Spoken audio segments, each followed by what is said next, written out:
Welcome everyone. This time it's a talk video about a question. I received a very detailed and thoughtful question from a young person that is asking a question about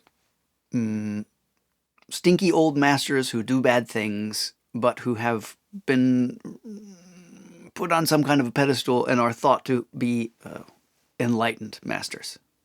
The issue here, which is the same issue that anyone might have, and I live with myself, is, well, if a master is supposed to be so great and enlightened or guide living beings toward enlightenment and studying and understanding themselves, then why do some of them do such heinous bad things or sketchy things?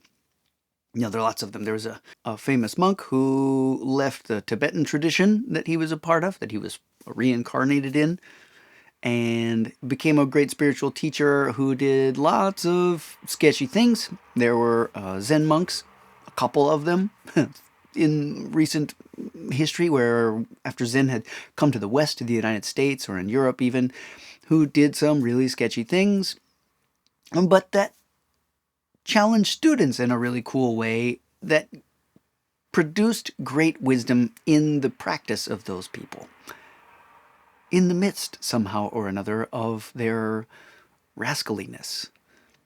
And this question, I think, was sent to the other Zen teachers on YouTube, who I dearly respect, Shozan Jack Halbner and Brad Warner, maybe to Muho too. And so, if you're watching this one, perhaps, I don't know if it will end up contemporaneous or not, perhaps they're not interested, I don't know.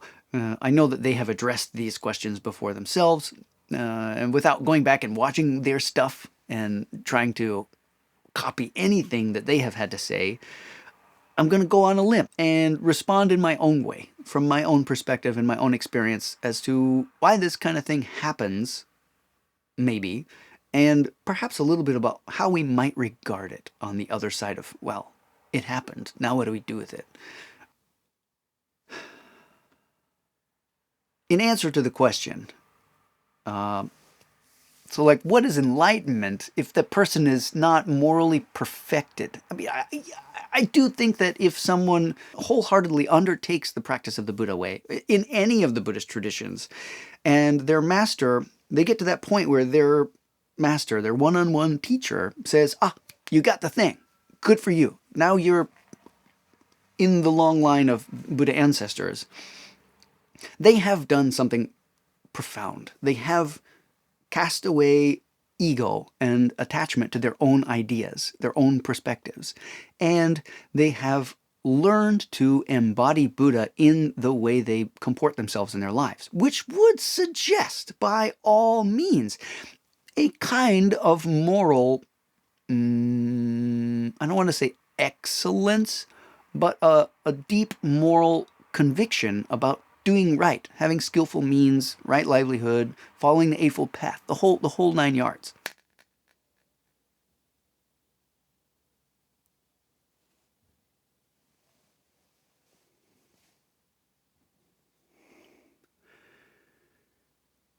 It is very important to keep all of the precepts, including the moral ones. No killing, no stealing, no misusing sex, no lying, and no intoxicants. The meaning of these precepts is deep and requires great contemplation and great effort to uphold. There are also pure precepts, such as patience, perseverance, and generosity. Each of the moral precepts, when broken, lead to breaking other moral precepts. But likewise, each of the pure precepts also lead to more patience, more perseverance, and more generosity. To attain, to maintain, and share mastery, we ought to understand these well, how they're interconnected, and how to practice restraint against our desires. This attaining to these precepts is, as I say, also subject to impermanence. Make of this what you will. not using false speech, not misusing sexuality, not killing, and operating in a way that's with great consideration, great regard for those guidelines left to us through our Buddhist ancestry.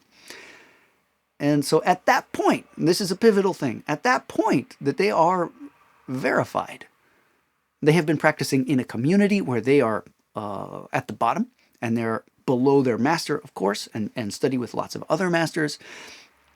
And they get polished, as we do in a spiritual practice community. As the Buddha famously left us in a wonderful Pali Sutra, spiritual community is not a wonderful aspect of our practice as students of the way. It is the practice of the way. It is everything. Literally, without our spiritual friends, there is none of this. It is the thing. The Buddha, although we think of the Buddha tending, Siddhartha Gautama, as sort of living independently as the Buddha, that's not the case, actually. It was a mutual activity. Taking it up was done together. Even his teaching was guided by the questions given to him by his closest students, the closest followers, the people who knew him closest. Which leads me to the next point.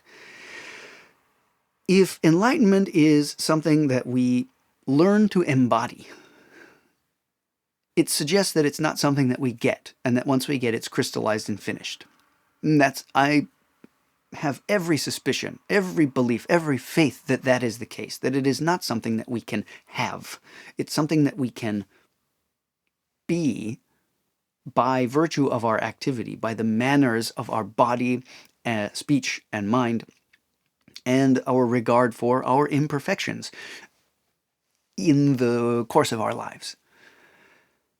And our spiritual communities help us maintain that, steer the ship, because we keep each other honest. But once we reach the point that we are verified by our masters and are given permission to become a teacher, our masters are probably kind of old. And best case scenario, our master dies before we do. So they die. And we spend a whole bunch more years doing our thing as a teacher, guiding living beings, doing our best, ideally. Let's just pray that all Buddhist ancestors have always done their best, regardless of their flaws. That we lose that directly above position, that teacher seat above us, that in one way keeps us honest. And then also our peers, some of them pass away over time too, so the ranks get thinner, and we all become more independent and a bit more separated from each other in our mutual practice. Because, and this is a belief that I carry, that as a person who is given entrustment to teach, I think that it's my job, and perhaps every monk's job ultimately, to cultivate community around us. As kind of like the Buddha cultivated around himself, it's our job to get people in a loving and inviting way that's not proselytizing. That's a hard thing not to do, to say, hey, come on, you should believe this. I try to never say that. Let me know if I failed to not do that, but that's my goal.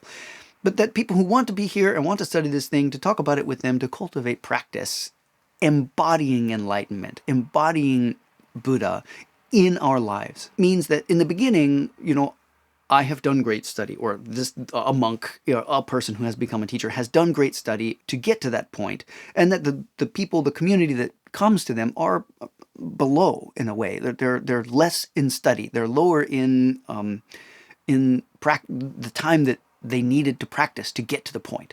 But it's our job to raise them up, to get them much closer to peer, not parent and child, but rather equals in an ideal situation. And so that even though we become distant from our own peers, from our own raising up as students of the Buddha, that in our community, we raise up people that are there who embody practice with us together. It's a mutual endeavor. And that as we do things where we fall astray, those people can call us out. Fall astray. Why did I say that? I said that because enlightenment, like all phenomena, and let this stand as hard, reasoned fact, that all phenomena are subject to impermanence. So enlightenment itself is also subject to impermanence with respect to how we can realize, embody, and practice it. Because we realize something and then we forget it. We practice something and then we stop practicing it at another moment. We come and go from all things because all things come and go. Enlightenment is no different. Having said that, even a person who attains mastery, a kind of perfection of practicing the Buddha way, which implies some moral convictions, excellence, and a kind of understanding, they forget. They fall off. And that's why we need our community members to get up next to us, to be with us, and to help us by calling us out too. Hey, I noticed you complained a lot about your back hurting. Why didn't you weren't in Zazen the other day? Well, look at me, I failed. Thank you. I will be on the cushion. But there's some masters who keep that very private. And there's some masters who are more open and probably let that be, well, this is my closest student, and that person can call me out obviously not in a public way, because that's disparaging spiritual community, but in a private one-to-one situation, knowing that student is somebody that we dearly trust as a teacher, that's where those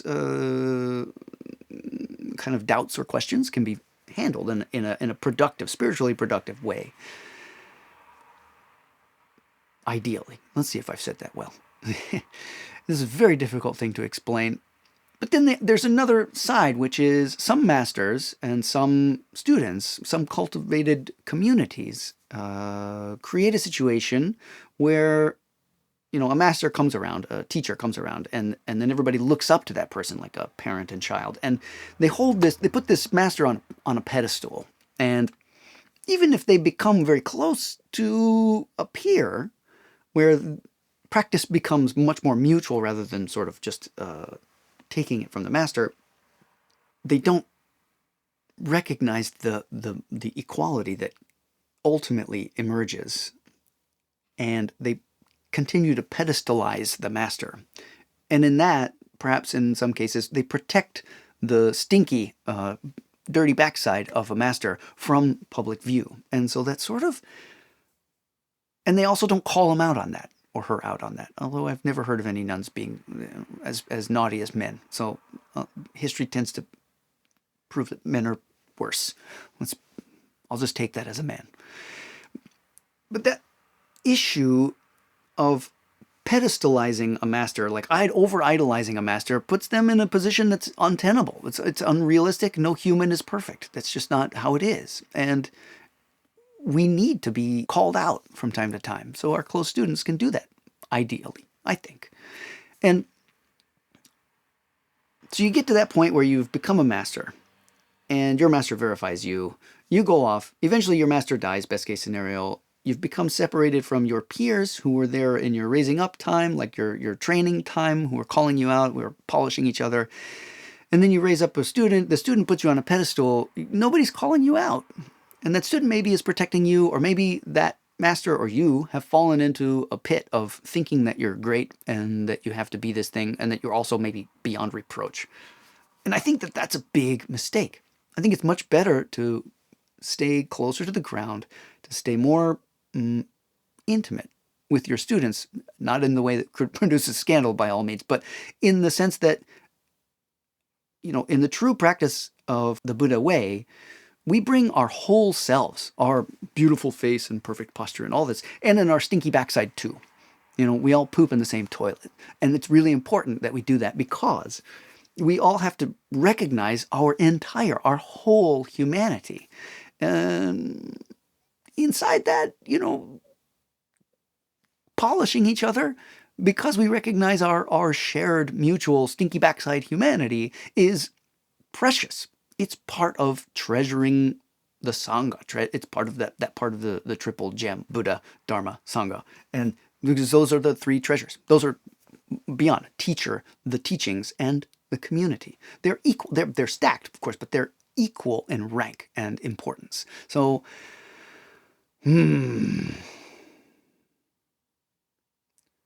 What more can be said about this? Perhaps from the outside, as a person who is not deeply engaged with a Sangha and has years of experience, it might be easy to misunderstand what a teacher actually is. A whole person, stinky, imperfect, and also wonderful and insightful and inspiring. Getting to a point of excellence is never an excuse to do bad things or to skirt moral gray zones frivolously. Although I do think breaking rules is great because rules are just concepts too, and occasionally what you think is right is probably just an idea in your own head.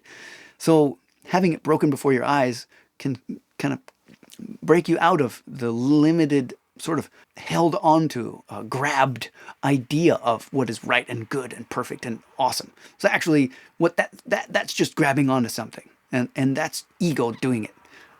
That too has to be let go. Of course,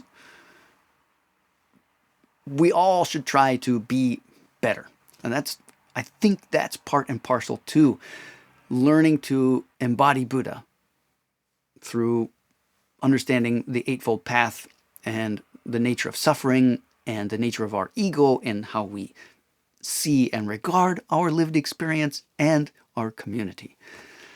I can't possibly have said everything I wanted to say as eloquently as I would like to say it.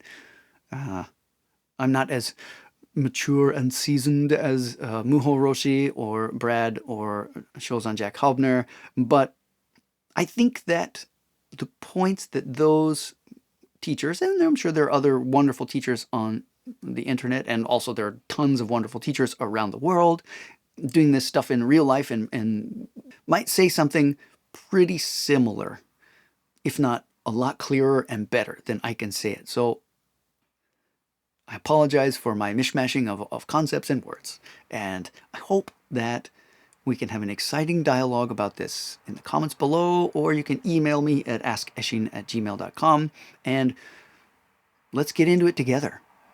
Call me out. I make mistakes. I'm not perfect. I am, as they say, full of baloney. Hey, what are we going to do about it? Let's go practice some more zazen together. Anyway, take good care.